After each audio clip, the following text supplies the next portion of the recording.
A number of years ago, I read a book by Mark Salzman called The Laughing Sutra. And I think it's a really wonderful book. And I had actually read it with my book group.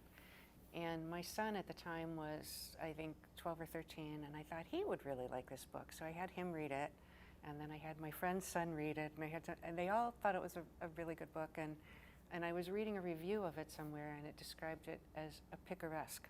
I'm not even sure I can pull off the exact definition at this moment in time, but it has something to do with having a rogue as a hero, a series of adventures with a rogue as a hero. And so I thought, oh, I'd like to write a picaresque.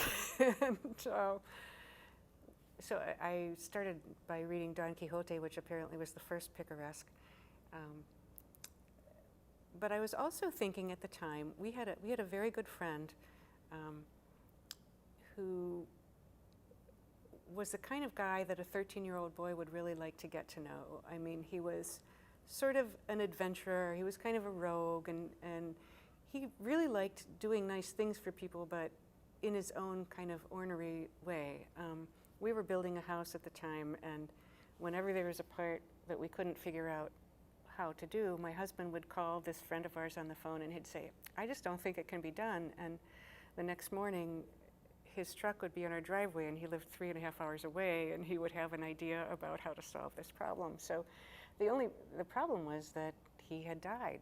He had died in an accident, and it made me sad that our son Frank would never get to know this friend of ours. So I decided I will introduce them in this book, and that's essentially how that book came to be. So one of the hard parts was coming up with a scenario. I mean, we've got cell phones and so many ways of connecting and averting disaster that for somebody to have an adventure, you have to sort of do something drastic.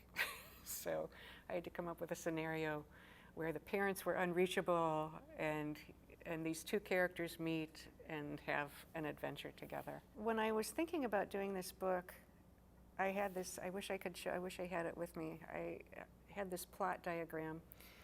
And it started out, so there's the boy, Rye, and Del, and there's his grandfather who stays home to watch the dogs. There are his parents who are on an island in the Caribbean.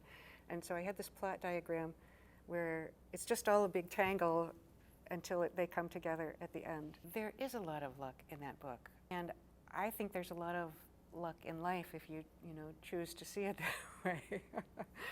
I'm not really sure how to talk about it. The friend who I mentioned, who was one of the inspiring forces in this book, we actually started out, I don't talk about this that often, but my husband and I started out in a little cabin on the side of a hill with no utilities. And we lived that way for about a year. And we weren't trying to prove anything, we just were cheap, and we wanted to only get things when we could afford them.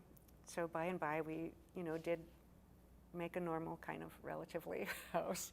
But our friend was visiting us once before any of that happened, and I think he was washing his hair on our kitchen floor in a basin, and he was saying, "Lucky, lucky, lucky, I'm just so lucky." He's saying, a lot of people in the world don't even have this. He was trying to convince himself that he was lucky to be washing his hair on our kitchen floor in a basin. So, it just depends on how you look at it.